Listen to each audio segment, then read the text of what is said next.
Puis alors j'ai commencé à lire, et puis alors, moi je parle pour les sons parce que je ne comprenais pas l'arabe à l'époque, mais il y a des sons merveilleux, mais c'est vraiment de la belle prose. Moi j'ai une oreille musicale, j'aime beaucoup les beaux sons, mais quand on entend le Coran, c'est magnifique. Enfin, je ne sais pas comment un homme a pu faire des beaux textes pareils. En plus, tous ces textes ont des significations profondes. Il n'y a pas une erreur, il y a des gens, des médecins, des scientifiques qui ont fait des erreurs, des recherches sur ces livres saints. Ils trouvent des erreurs dans la Torah, ils trouvent des erreurs dans la Bible, et ils n'en trouvent pas dans le Coran, rien. Il n'y a rien qui est mauvais, même il y a des images qui sont reprises, qui correspondent pratiquement à la meilleure définition qu'un médecin pourrait faire à un ignorant. Donc c'est des choses merveilleuses qu'il y a dans le Coran.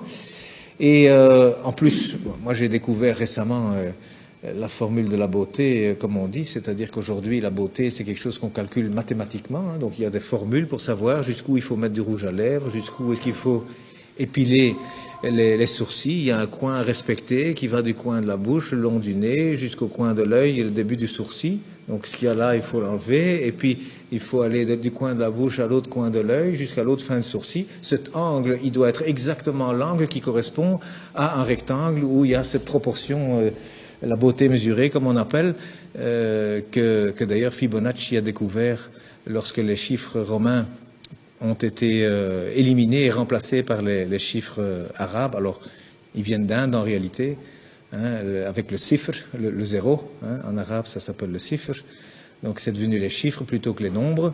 Et puis Fibonacci l'a découvert avec ces chiffres, c'est formidable, on peut faire des calculs infiniment grands et puis avec la virgule infiniment petit. Et il a découvert comme ça que la pyramide de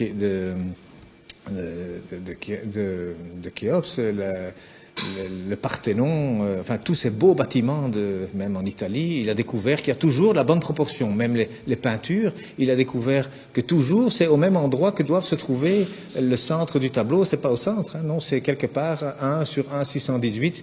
Donc il y a des proportions. Eh bien aujourd'hui on retrouve, la Mecque se retrouve sur la terre aujourd'hui. Hein, lorsque vous avez 1 et 1,618, eh bien cette ligne, elle passe à travers la Mecque, à travers la Kaaba, au mètre près. Et la distance entre la Kaaba et le pôle Nord fait 1, et entre la Kaaba et le pôle Sud fait 1,618. Ça veut dire qu'Abraham, il a abandonné sa femme, enfin sa servante Hajar, avec son fils Ismaël. Elle a dit, pourquoi ici? Dieu m'a dit ici. Donc il semble qu'aujourd'hui, c'est par rapport en tout cas, et c'est même lié au village de Greenwich, qui a servi à dessiner la carte de cette terre, hein, parce que le milieu c'est Greenwich. Eh bien, c'est considéré là comme le centre de beauté que tous les peintres utilisent aussi. D'ailleurs, depuis Leonardo da Vinci, il a dessiné des tas de choses. Vous savez, le corps, 1,618, le nombril, il est à 1 mètre du sol, la taille idéale, c'est 1,618 m. Donc, il y a plein de choses. Les dents même, la dent du milieu, elle fait 1,618, à côté, elle fait 1. La bouche, elle fait 1,618, le nez, il doit faire 1. Et il y a des chirurgiens esthétiques aujourd'hui qui utilisent ces mathématiques pour corriger les visages. Eh bien, il y a un verset qui contient la Mecque dans le Coran. Hein, eh bien, le verset, il fait 47 lettres, divisé par 1,618, ça fait 29. Pile poil le début du mot Mecca. Enfin, c'est un bas de Becca, mais c'est pile poil à cet endroit-là. Donc, je veux dire, quand on découvre des choses comme ça, et il y en a encore hein, dans le Coran, il y a des vérités comme ça mathématiques, on dit, c'est quoi ça?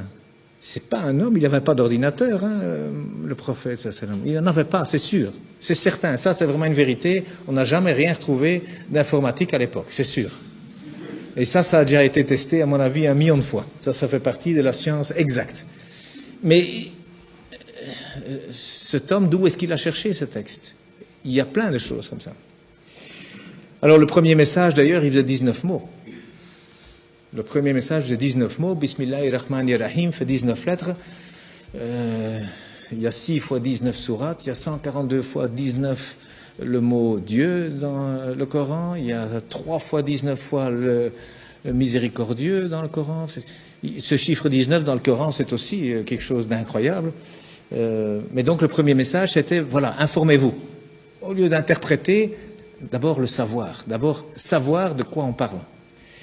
Et le dernier message du prophète, dont on dit qu'il est mauvais pour les femmes, eh bien, il a dit, soignez vos femmes, et pour la prière, ne l'abandonnez pas.